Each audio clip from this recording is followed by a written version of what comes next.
Good morning friends. इसके पहले हम लोग देख चुके हैं second and third transition series elements, उनका इलेक्ट्रॉनिक कॉन्फ़िगरेशन, उनको याद रखने का तरीका, उनकी सारी प्रॉपर्टीज़ हम लोग स्टडी कर चुके हैं।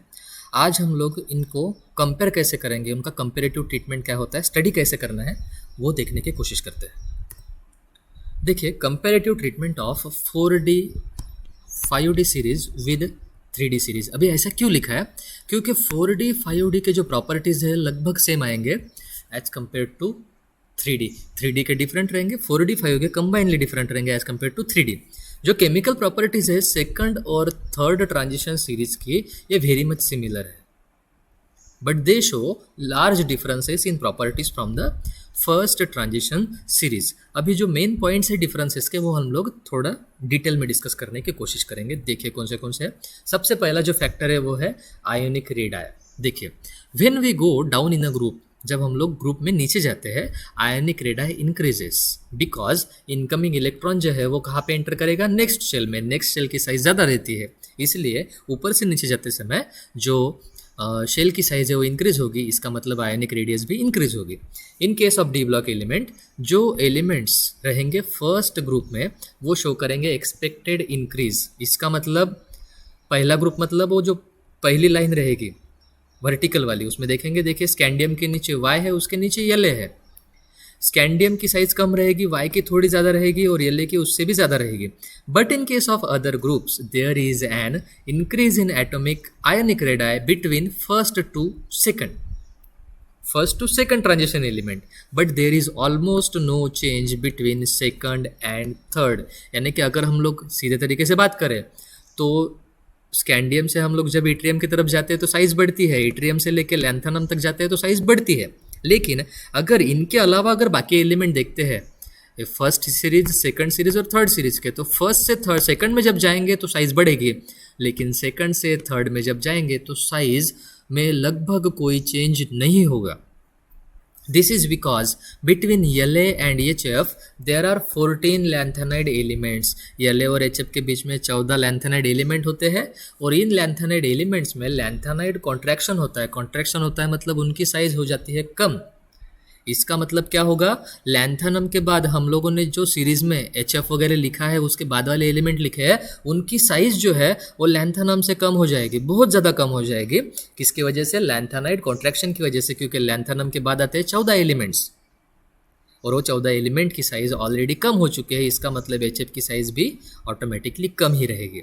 देखिए कैसा, स्कैंडियम के नीचे Y है, Y के नीचे La है, यहाँ पर Ti के नीचे ZR, ZR के नीचे HF। अभी La अगर यहाँ पे लिखते हैं हम लोग तो स्कैंडियम से ज़्यादा साइज है Y की,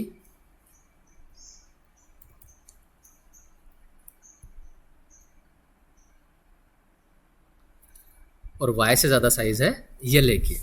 लेकिन अगर हम लोग इसके आगे बढ़े, देखिए La से लेके HF तक, Lu तक साइज डिक्रीज हो चुकी है। इसका मतलब HF की साइज भी कम रहेगी एज कम्पेयर टू La, और वो साइज ZR के बराबर हो जाएगी लगभग। सिमिलरली NB की साइज TA के बराबर, MO की साइज W के बराबर, TC की साइज RE के बराबर, RU की OS के बराबर, RH की IR के बराबर, PD की PT के बराबर, AG की AU के बराबर, CD की HG के बराबर। इसका मतलब ये होगा स्कैंडियम से बड़ा होगा Y, उससे बड़ा होगा La, लेकिन TI से बड़ा ZR होगा, लेकिन ZR बराबर होगा HF के। सिमिलरली V से बड़ा होगा NB, लेकिन NB से बड़ा TA नहीं होगा, वो साइज़ लगभग सेम हो जाएगी। और ये लैंथेनाइड कॉन्ट्रैक्शन की वजह से हुआ है, जो हुआ है लैंथेनाइड्स में, जो लैंथेनाइड नीचे प्रेजेंट है। अभी इस लैंथेनाइड कॉन्ट्रैक्शन की वजह से जो एलिमेंट्स आएंगे आफ्टर द लैंथेनाइड, जिसको हम लोग बोलेंगे पोस्ट लैंथेनाइड एलिमेंट, जो थर्ड ट्रांजिशन एलिमेंट्स है, उनकी जो आयोनिक रेडाई है वो एक्सपेक्टेड से कम हो जाएगी। इसीलिए जो आयोनिक रेडियस रहेंगी सेकंड और थर्ड ट्रांजिशन सीरीज एलिमेंट्स की सेम ग्रुप में, वो नियरली सेम हो जाएगी। ग्रुप का मतलब वर्टिकल वाला। Hence ionic radii of ZR and HF are nearly same. Similarly NB and TA have also same ionic radii, और बाकी एलिमेंट्स की बात करें तो वो भी नियरली सेम रहेगी।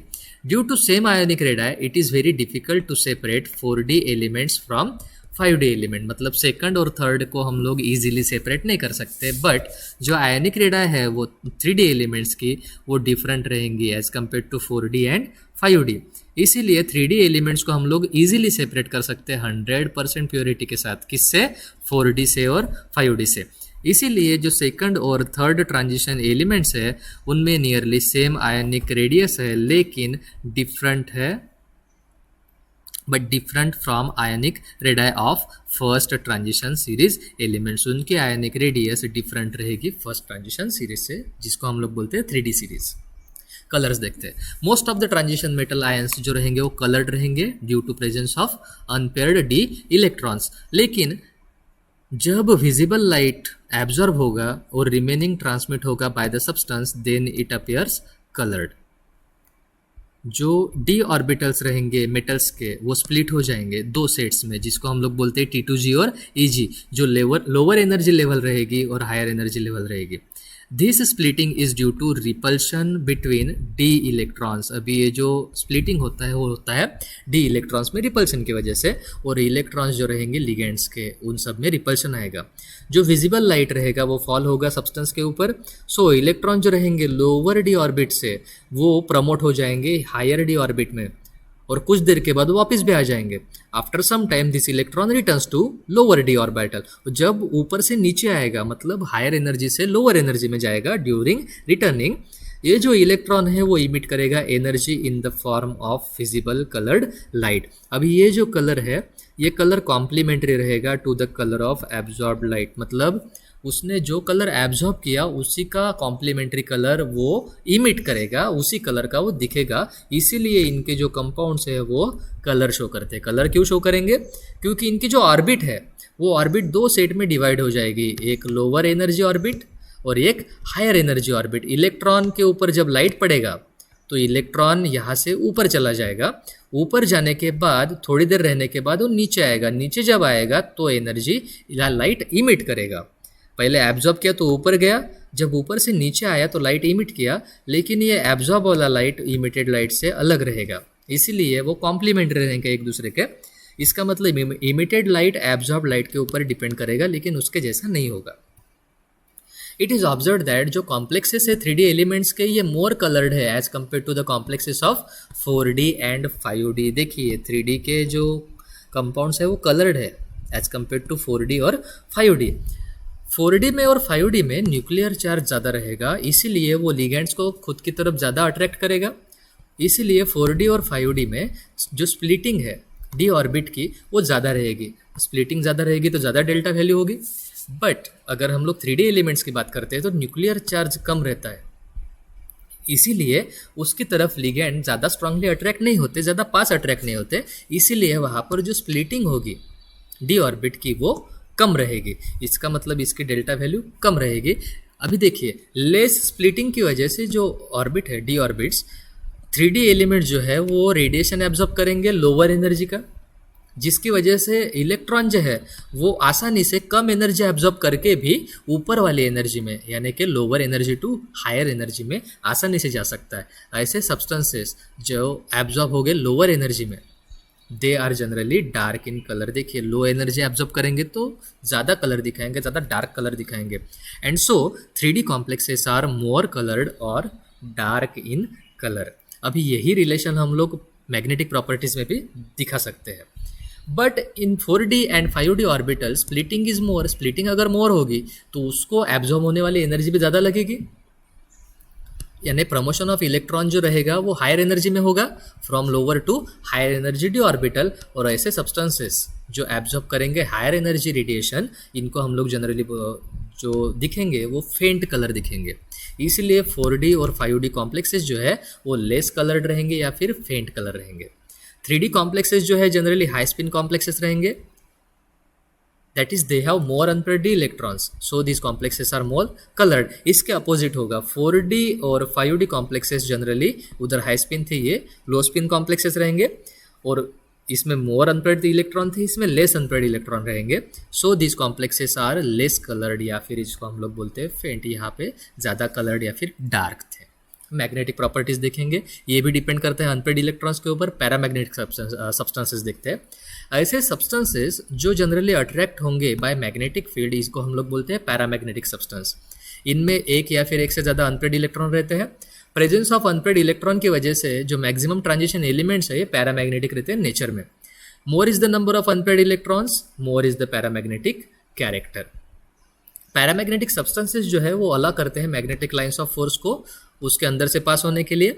ऐसे substances remain parallel to the applied magnetic field. अभी पैरामैग्नेटिक जो सब्सटेंसेस है उनमें अनपेड इलेक्ट्रॉन्स रहते हैं, इसीलिए वो बैर मैग्नेट की तरह भी काम कर सकते हैं. Hence they are attracted by applied magnetic field.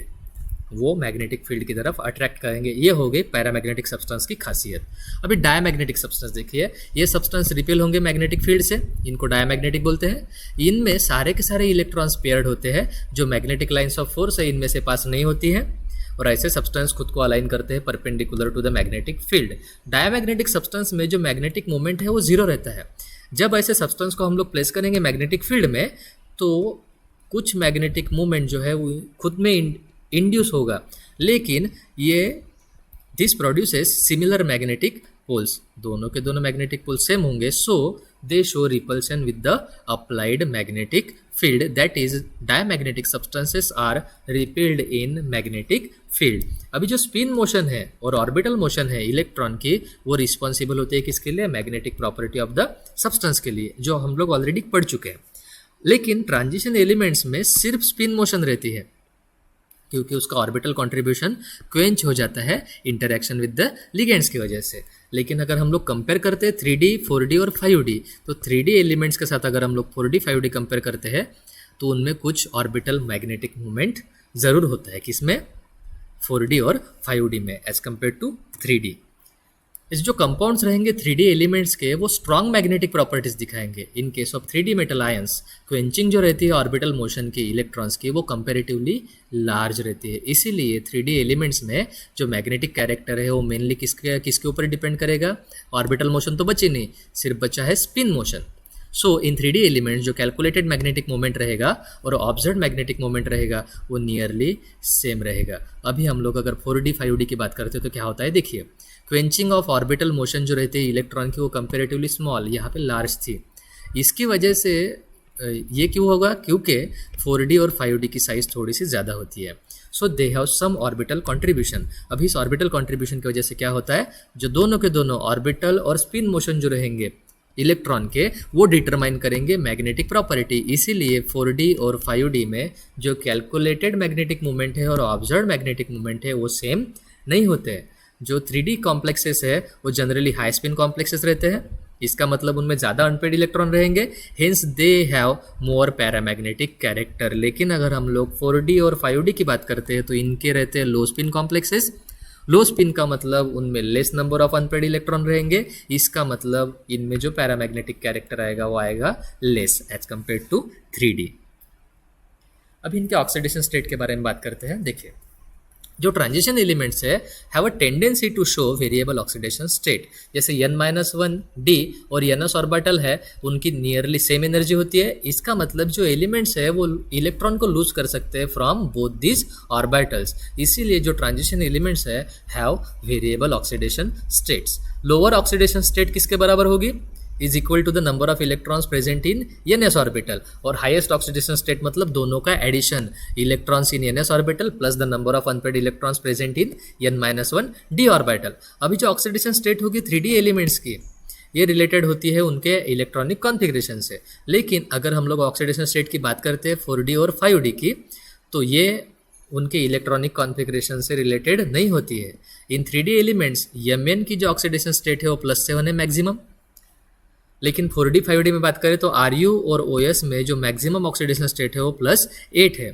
In case of 3D elements lower oxidation states are more stable than higher oxidation states. यहाँ पर क्या बोला गया है?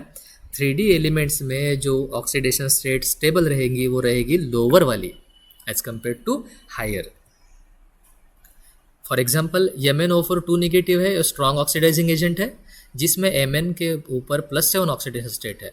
But it is not stable and this +7 oxidation state is converted into lower oxidation state. लेकिन अगर हम लोग 4D, 5D की बात करें तो इनकी हायर ऑक्सीडेशन स्टेट ज़्यादा स्टेबल रहती है एज कम्पेयर टू लोअर. इसीलिए TCO4 निगेटिव या फिर ReO4 निगेटिव, जिसमें TC और Re की ऑक्सीडेशन स्टेट है +7, तो ये जो ऑक्सीडेशन स्टेट है वो ज़्यादा स्टेबल है। सिमिलरली CrO4 2 निगेटिव ये स्ट्रॉन्ग ऑक्सीडाइजिंग एजेंट है, लेकिन MnO4 2 निगेटिव और WO4 2 निगेटिव ये स्टेबल है। In 4D and 5D elements higher oxidation states are more stable, इसीलिए उनके जो कंपाउंड है इनमें ज़्यादा कोवेलेंट कैरेक्टर होता है। देखिए, अगर हायर ऑक्सीडेशन स्टेट ज़्यादा स्टेबल है तो कोवेलेंट कैरेक्टर ज़्यादा आएगा, लेकिन 3D एलिमेंट्स में लोअर ऑक्सीडेशन स्टेट ज़्यादा स्टेबल है, इसीलिए इनके कंपाउंड में कोवेलेंट कैरेक्टर नहीं, इनके कंपाउंड में आएगा आयनिक कैरेक्टर। अभी देखते हैं इनकी स्टीरियोकेमिस्ट्री। देखिए, transition elements have tendency to form complex compounds. क्यों? देखिए, 3D एलिमेंट्स फॉर्म करते हैं more stable complexes with nitrogen, oxygen and fluorine donors, while 4D 5D elements form करते हैं stable complexes with P, S and X donor. X मतलब जिनको हम लोग हैलोजेंस बोलते हैं, Cl, Br, I वगैरह। यही डिफरेंस है। 3D एलिमेंट फॉर्म करेंगे कॉम्प्लेक्स कंपाउंड किसके साथ? नाइट्रोजन, ऑक्सीजन, फ्लोरीन डोनर के साथ, लेकिन 4D 5D वाले जो फॉर्म करेंगे वो करेंगे फॉस्फरस, सल्फर और हैलोजन के साथ। 3D एलिमेंट्स में हाईएस्ट कोऑर्डिनेशन नंबर 6 रहेगा, लेकिन 4D और 5D में वो नंबर 1 से बढ़ जाएगा। 4D के लिए 7 हो जाएगा, 5D के लिए 8 हो जाएगा। डी ऑर्बिटल स्प्लिटिंग जो है 3D एलिमेंट्स में जनरली स्मॉल रहती है, so in this elements 4 coordinate complexes are more tetrahedral. देखिए क्या बोला है, डी ऑर्बिट में जो स्प्लिटिंग रहेगा 3D एलिमेंट्स का वो स्मॉल है, स्मॉल की वजह से जो 4 कोऑर्डिनेट कॉम्प्लेक्सेस है वो जनरली टेट्राहेड्रल रहेंगे, 4 कोऑर्डिनेट वाले। लेकिन 4D और 5D की बात करें तो स्प्लिटिंग रहती है लार्ज। इसका मतलब 4 कोऑर्डिनेट कॉम्प्लेक्सेस जो है इनकी ज्योमेट्री चेंज हो जाएगी, वो हो जाएगी square planar. Simply 3D complexes are generally high spin complexes और 4D 5D कॉम्प्लेक्सेस वो जनरली रहेंगे लो स्पिन कॉम्प्लेक्सेस। जो 4D और 5D एलिमेंट्स है have a tendency to form isopoly and heteropoly anions than 3D elements. अभी हम लोगों ने जो डिस्कस किया है कंपैरेटिव ट्रीटमेंट, ये कैसे अप्लाई करेंगे? देखिए, आपको जो क्वेश्चन पूछे जाएंगे वो पूछे जाएंगे इस तरीके से कि compare the properties of these 3 elements. आपको सिर्फ यही बताना है, उसमें अलग अलग प्रॉपर्टीज जो हम लोगों ने अभी तक डिस्कस की वो बताएंगे वो 3 एलिमेंट्स के लिए, लेकिन किस तरीके से? जो 3D वाला रहेगा उसकी प्रॉपर्टी अलग बता दीजिए, और जो 4D 5D वाले हैं उनकी एक साथ बता दीजिए कि उनकी लगभग सेम रहेगी और इसकी थोड़ी सी डिफरेंट रहेगी। और जो हम लोगों ने अब तक डिस्कस किया है उन्हीं प्रॉपर्टीज़ के बेसिस पे आपको तीनों एलिमेंट्स को कंपेयर करना है। आपको अगर कंपेरेटिव ट्रीटमेंट पूछते हैं तो 3 एलिमेंट के नाम दिए जाएंगे, वो तीनों एलिमेंट अगर आप पीरियोडिक टेबल में देखते हो तो एक के नीचे एक ही रहेंगे, वही आपको डिस्कस करना है। ज़्यादा डिस्कस करने की ज़रूरत नहीं है और ज़्यादा कन्फ्यूज होने की भी ज़रूरत नहीं है। देखिए, मंत्राज हम लोगों ने कौन से पढ़े थे?